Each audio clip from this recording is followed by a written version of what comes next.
Welcome, guys. We are continuing chapter 1, and this is the part 8.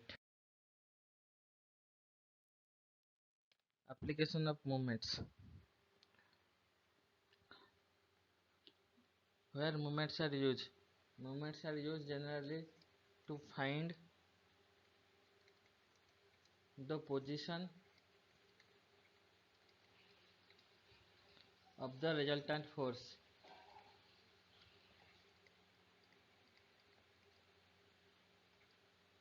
To find the position of the resultant force. And second is in levers. In levers it is used. This is not in your syllabus. Position of the resultant force by movements. Generally two steps. First find magnitude and direction by method of resolution.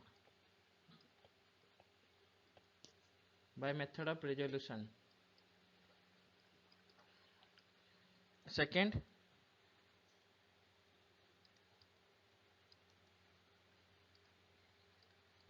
equate the moment of the resultant force. Equate the moment of the resultant force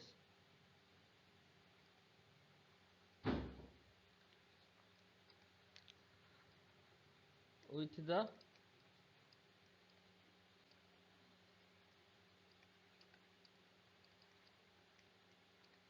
algebraic sum of moments of the given system of forces about any point.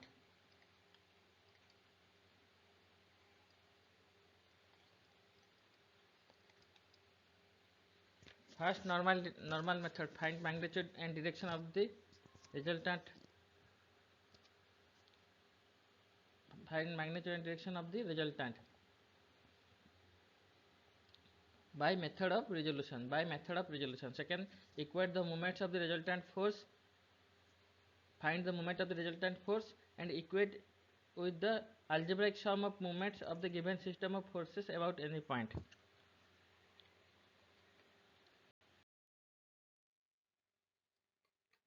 Let's do one question and you can understand how to find the position of the resultant force. Here given three forces. P, 2P, 3P and 4P. 2P, 3P and 4P. And these three forces are acting along the three sides of an equilateral triangle. These forces are acting along the three sides of an equilateral triangle. And equilateral triangles have side 100 mm. This is equilateral triangle and each side is 100 mm. Suppose A, B, C. Find the magnitude and position of the resultant force. Magnitude and position.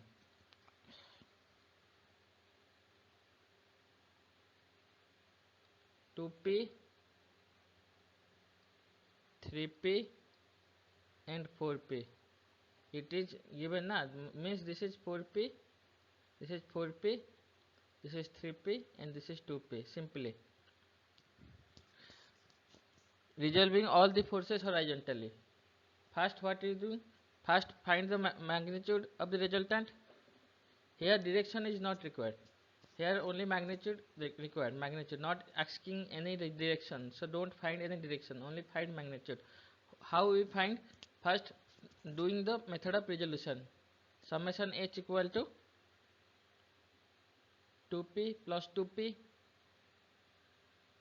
plus 3P cos 120 degree. How? If you rotate clockwise and parallel to the horizontal, then what is this angle? This angle is 120 degree. 120 degree. So 3p cos 120 degree plus, because its arrow will be in plus x direction, plus x plus y minus y, and this is minus x and this is minus y. After rotating 3p, it will each direction will be in plus x axis, so it is plus 3p cos 120 degree. Now 4p this is equilateral triangle means each side is 60 degree. If it is 60 degree, then it is also 60 degree. If we rotate clockwise, then what it is happening? Minus 4p minus y, its arrow will be in negative x direction, so it is minus 4p cos 60 degree. If you solve, you will get minus 1.5 p. Similarly, summation b, rotate all the forces in the vertical direction. 2p is in horizontal position. If you rotate, it will automatically 0. 3p, you see the diagram. This is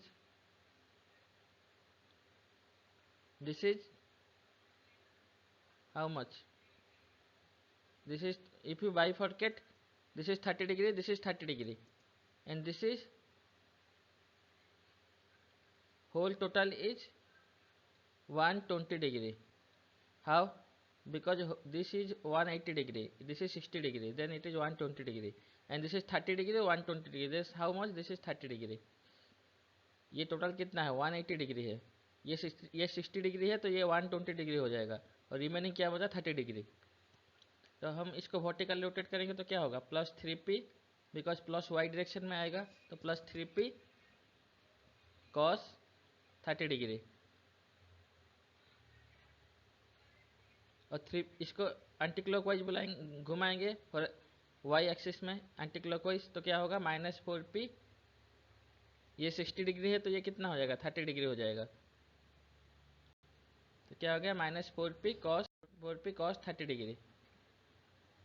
value आ जाएगा minus 0.866p. Resultant कैसे निकलेगा? Summation h square plus summation v square, तो minus 1.5p square plus minus 0.866p square. Square root of करेंगे तो answer आ जाएगा आपका 1.732p. अब position of the resultant force निकालेंगे. Position of the resultant force, let x equal to perpendicular distance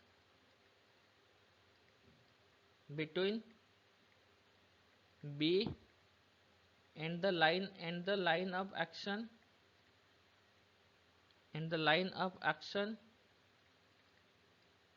of the resultant force.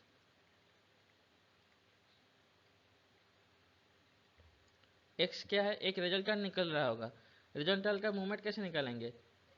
Suppose ये तीनों force है, 1 2 3, 1 2 3. रिजल्टेंट, सपोज रिजल्टेंट निकला ये ओ पॉइंट है. रिजल्टेंट का मूवमेंट कुछ होगा, ये मूवमेंट मतलब कुछ एक्स डिस्टेंस होगा, यही होगा पोजीशन, यही होगा पोजीशन. और अब क्या करेंगे? सब इंडिविजुअल मूवमेंट्स की ऐड समेशन कर देंगे. इंडिविजुअल मूवमेंट की समेशन को ऐड करेंगे. क्या करेंगे? Movement summation, movement with respect to B लेंगे. Movement with respect to B, तो क्या लिखेंगे? रिजल्टेंट का मूवमेंट क्या होगा with respect to B? R into x equal to, अब बाकी सबका, बाकी तीनों फोर्स का मूवमेंट होगा, बाकी तीनों फोर्स का movement with respect to B.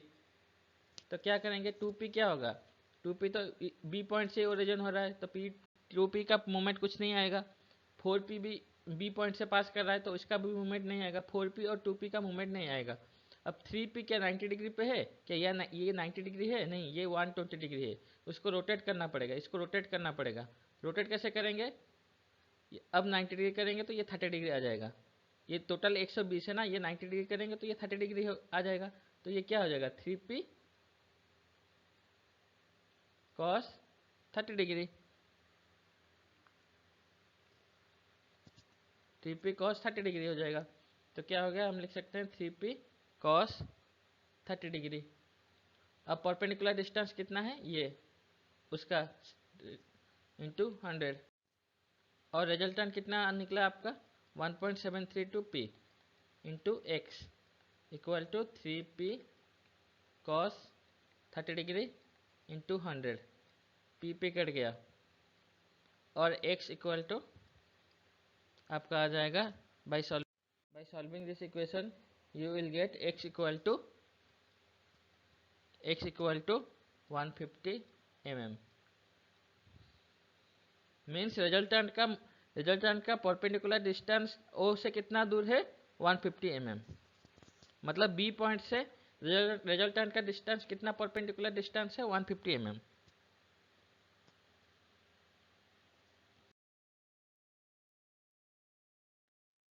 This is second question. Four forces are given, P, 2P, 4P and 3P are respectively acting along the four sides of square.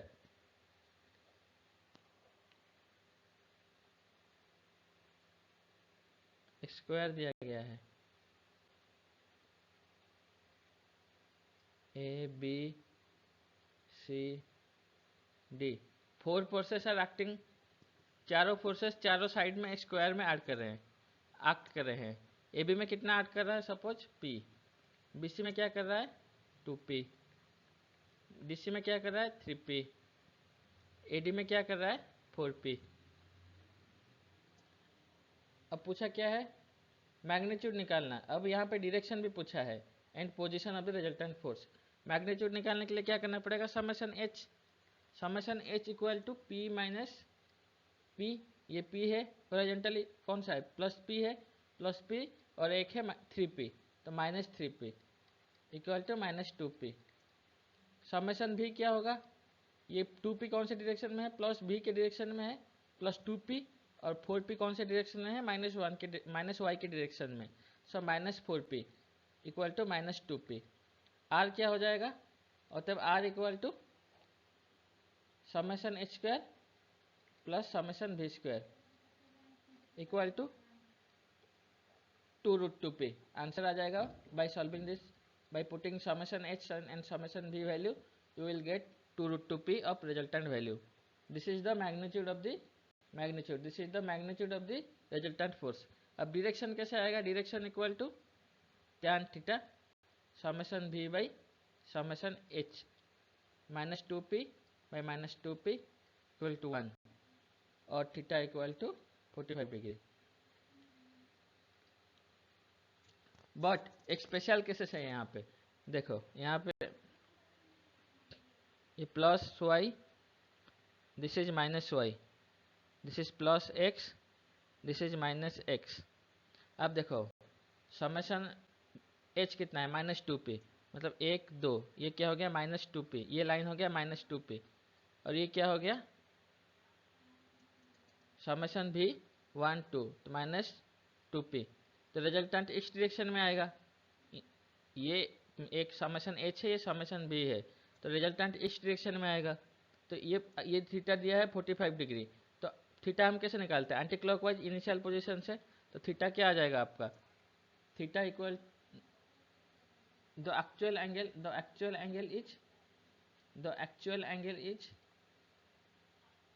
Angle of resultant is कितना होगा 180 plus 45 degree equal to 225 degree.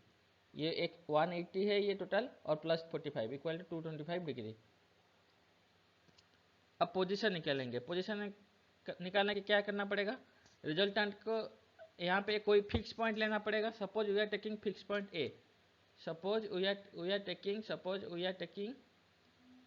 Taking movements with respect to ए।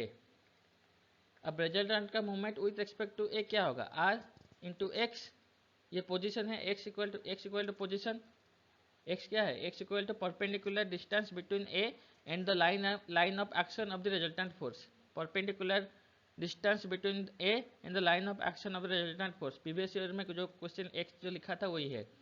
तो resultant का movement क्या होगा with respect to A point, r into x equal to बाकी forces का movement निकाल लो with respect to A.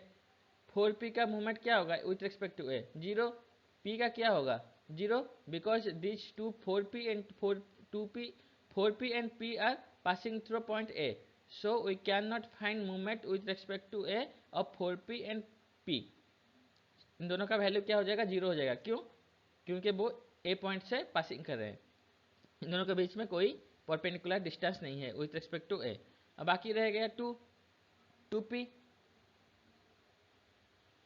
Let's each sides of the square is a, let's each side of the square is a. अब 2p का movement कितना होगा, 2p into perpendicular distance कितना है, परपेंडिकुलर डिस्टेंस कितना है a, ये 90 डिग्री है ना, perpendicular distance equal to a। इसमें एंटी क्लॉकवाइज क्लॉकवाइज मत देना। इसका सिंपल पोजीशन कैसे निकालेंगे, रिजल्टेंट का मूवमेंट इक्वेट करेंगे अदर फोर्सेस की जो समेशन होगा, मूवमेंट की समेशन होगा, उसको इक्वेट करेंगे रिजल्टेंट के मूवमेंट के साथ। अदर फोर्सेस की मूवमेंट को समेशन करेंगे, उसको इक्वेट करेंगे रिजल्टेंट के मूवमेंट से। इसलिए यहाँ पे हम कोई भी plus minus anti clockwise clockwise नहीं करेंगे मूवमेंट के लिए, बस सिंपली ऐड करेंगे। उसका फॉर्मूला तो यही है ना, पिछले पहले सेकंड स्लाइड में दिख रहा था कि how to find result position of the resultant force. Second में क्या लिखा था, equate the resultant force of the movement with respect to summation of the with summation of the other forces movements. 3p into कितना perpendicular distance है with respect to A,